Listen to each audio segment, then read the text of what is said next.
Assalamualaikum warahmatullahi wabarakatuh. Perkenalkan, nama saya Rifki Andika Dharma Putra dari kelas 11 MIPA 1. Di sini saya akan menjelaskan materi tentang dominasi pemerintahan Belanda mulai dari tanam paksa sampai perkembangan agama Kristen. Dominasi pemerintahan kolonial Belanda tahun 1816, Raffles mengakhiri pemerintahnya di Hindia.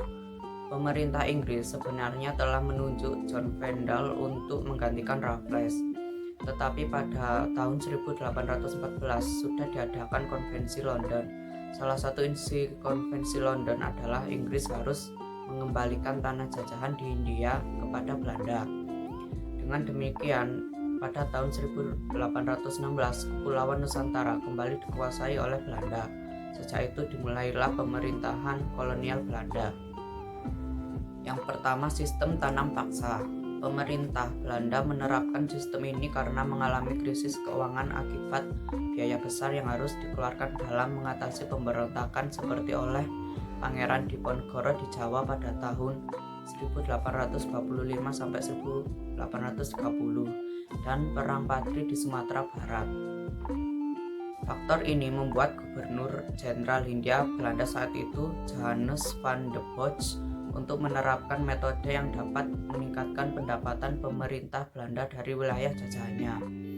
Sistem tanam paksa membuat para penduduk di Hindia Belanda harus menanam tanaman produksi untuk ekspor, seperti kopi, karet, teh, dan tembakau. Tanaman ini memiliki nilai jual tinggi dan diekspor oleh pemerintah Belanda untuk menghasilkan pendapatan besar. Sistem ini sangat berhasil membuat Belanda meraup keuntungan besar. Namun sistem ini menimbulkan penderitaan bagi warga asli yang harus bekerja paksa di perkebunan milik Belanda. Sistem ini membuat produksi tanaman pangan terbengkalai dan tanah yang dapat digunakan untuk menanam pangan seperti padi dipaksa dipakai untuk menanam tanaman produksi. Ada beberapa ketentuan tanam paksa. 1. Setiap tanaman tidak wajib membayar pajak. 2. Pemerintahan kolonial harus mendapatkan hasil panen. 3. Pemerintahan bertanggung jawab jika mengalami kegagalan panen. 4. 1/5 lahan wajib diserahkan untuk tanaman. Selanjutnya, pelaksanaan sistem tanam paksa. Pelaksanaan sistem tanam paksa di Indonesia semula hanya sukarela, kemudian menjadi pemaksaan, sehingga menambah penderitaan rakyat. Oleh karena itu, tanam paksa kemudian berdampak sangat buruk bagi rakyat. Yang kedua, sistem usaha swasta. Pada tahun 1869, pembukaan terusan Suez turut memperlancar hubungan perdagangan Asia-Eropa. Pemerintah kolonial melakukan impor mesin-mesin dan perlengkapan modern sehingga produksi perkebunan dan pabrik gula meningkat. Perluasan produksi tanaman, ekspor dan impor barang-barang konsumsi dari negeri Eropa mengakibatkan perdagangan internasional semakin ramai di Nusantara. Akibat sistem usaha swasta. Sistem usaha swasta sangat berpengaruh terhadap Belanda dan masyarakat Indonesia. Pengaruhnya yaitu: bagi Belanda, hasil-hasil produksi perkebunan dan pertambangan mengalir ke negeri Belanda, dan negeri Belanda menjadi pusat perdagangan hasil dan tanah jajahan. Yang ketiga, perkembangan agama Kristen di Indonesia.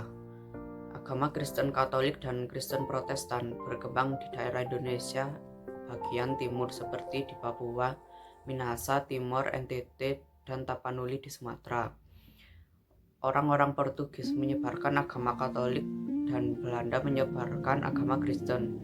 Kegiatan The Age of Discovery untuk menemukan dunia baru itu dipelopori oleh 3G, Gold, Glory, Gospel.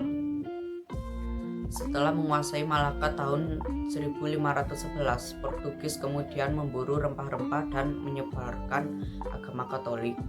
Para penyiar agama Katolik diawali oleh para pastor atau padre yaitu Franciscus Xaverius dan Ordo Vesult.